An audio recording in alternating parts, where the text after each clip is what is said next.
আজকের ভিডিওতে আমরা বিশ্লেষণ করব আইপিএল 25-এর কোয়ালিফায়ার ম্যাচ 1, যেখানে রয়্যাল চ্যালেঞ্জার বেঙ্গালুরু মুখোমুখি হয় পাঞ্জাব কিংসের বিরুদ্ধে। কিভাবে কোহলির দল বিধ্বংসী পারফরমেন্সে ফাইনালে উঠল আর কিভাবে পাঞ্জাব কিংস তাসের ঘরের মতো ভেঙে পড়ল, সবকিছুই থাকছে এই ভিডিওতে। চলুন শুরু করা যাক। ম্যাচটি অনুষ্ঠিত হয় মহারাজা যশবেন্দ্র সিং আন্তর্জাতিক ক্রিকেট স্টেডিয়ামে মুল্লানপুরে। গ্যালারি ছিল কানায় কানায় পূর্ণ আর মাঠে ছিল উত্তেজনার ঝড়। টস জিতে পাঞ্জাব কিংস ব্যাটিং নেয়, কিন্তু তারপর থেকে শুরু হয় বিপর্যয়। পাঞ্জাব কিংসের ব্যাটিং ছিল এক কথায় হতাশাজনক।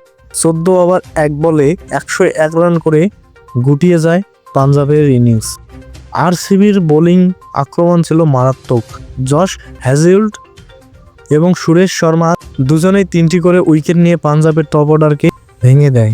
লক্ষ্য ছিল মাত্র 102, আর সেই লক্ষ্যে পৌঁছাতে সময় নিয়েছিল মাত্র 10 ওভার।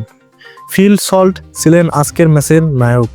27 বলে 56 রান করে অপরাজিত থাকেন। এই দুর্দান্ত জয়ে আরসিবি পৌঁছে গেছে আইপিএল 25-এর ফাইনালে।